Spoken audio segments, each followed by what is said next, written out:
Recently, Kotaku published an article which went in depth discussing EA's next big upcoming game, Anthem. Within this article, Jason Schreier spoke with about a dozen BioWare employees in which they discussed the rocky development that has been Anthem. But also within this article was an interesting dig at YouTubers like myself who have called EA out on their BS over these last few months and years.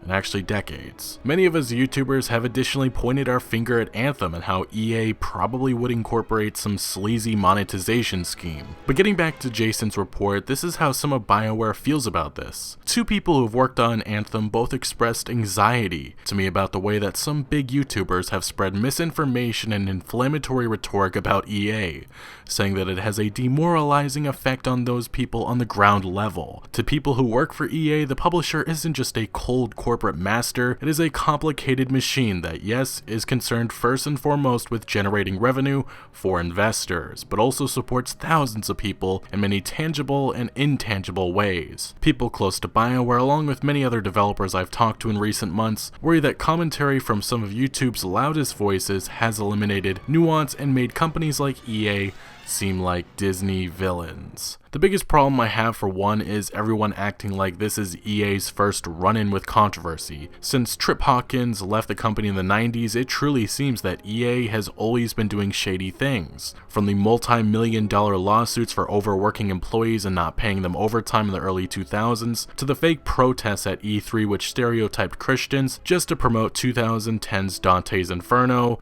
which might I add, I don't know why they thought that would be smart, to the back-to-back awards in 2012 and 2013 for the Consumerist Worst Company in America award, in which they were awarded a Golden Poo trophy, to the predatory microtransactions in Star Wars Battlefront 2 and Need for Speed Payback in 2017, to Visceral Games being shut down, adding to the long list that EA has of buying and then killing studios, and to the other hundreds and hundreds of examples. The developers and lower tier employees at EA should never get any hate, that is for sure, as most of them never have a say in any of this. But all the attention should be on the multi-million-dollar corporate executives who make these decisions. But let's be honest here, EA brought this all upon themselves, and trying to point fingers at people calling them out for it, it's kind of funny. Also, that one line in that last paragraph of the Kotaku article that says, is concerned first and foremost with generating revenue for investors, but also supports thousands of people in many tangible and intangible ways. So if that's the defense that we're making for EA, then with this logic, it's okay to treat your employees great, but treat your players or consumers like trash? Anyway, that brings us to USA Today's report on the top 20 most hated companies in America. The research being conducted by 24/7 Wall Street reviewed a range of information, including major news events from the last year, customer survey results from the American Customer Satisfaction Index, employee reviews on Glassdoor, as well as their own annual customer satisfaction survey. 24/7 Wall Street identified America's most hated companies. At the number 5 spot, the only gaming publisher we have on this list is Electronic Arts. Under the description of how EA received this ranking, I just really like this one line that says, EA has produced dozens of wildly successful franchises, including The Sims, Battlefield, and Need for Speed, and the annually sold, fervently purchased sports titles Madden and FIFA. While it has helped shape the face of gaming, EA has also unfortunately earned a reputation as the industry's evil empire. Would you say that EA can be compared to maybe a Disney villain?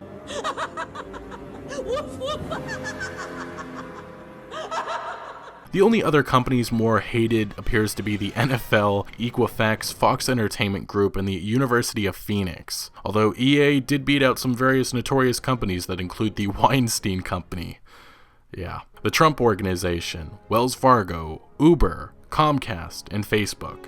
The hate for EA is not just linked to Star Wars Battlefront 2, it's linked to years of anti-consumer decisions. Even in 2017, EA rushed out Mass Effect Andromeda knowing the game was not ready and released it anyway, leading to mediocre reviews and poor sales, which has now seen BioWare Montreal pretty much being shut down and the Mass Effect franchise now on hiatus. We also have Visceral Games, the longtime developer of Dead Space, being shut down and their linear Star Wars game being cancelled because it would not not make enough money for EA. Originally, they actually claimed that it was a quote creative decision, but later at a conference call with investors, they said it was a economic decision. Electronic Arts may be enjoying their stock hitting record highs and their continued dominance with microtransactions, but their reputation is probably permanently damaged. They are the exact reason why lawmakers from all across the world are looking into laws that would ban microtransactions. EA has done nothing in my opinion to win players' trust back, because if people let them get away with this recent widespread controversy, then you better be ready for more BS in the future. Also, let's not forget microtransactions are returning to Star Wars Battlefront 2 after poor sales, and EA's CEO Andrew Wilson tried to brush off angry gamers by saying they're glad to have passionate players who tell them when they get it right and when they don't. At this point, being hated probably does not bother them when they're rolling in cash, and until that changes, controversy is bound to strike again. Anyway, I'll leave you guys with this question: can EA ever repair their image, or are they a lost cause? Let me know in the comment section below. Also, thank you for watching. If you did enjoy this video or found any informative value, make sure to leave a like. Follow me on Twitter and Instagram for updates on new videos and discussion on gaming news, and consider subscribing for more videos like this. I'll see you later.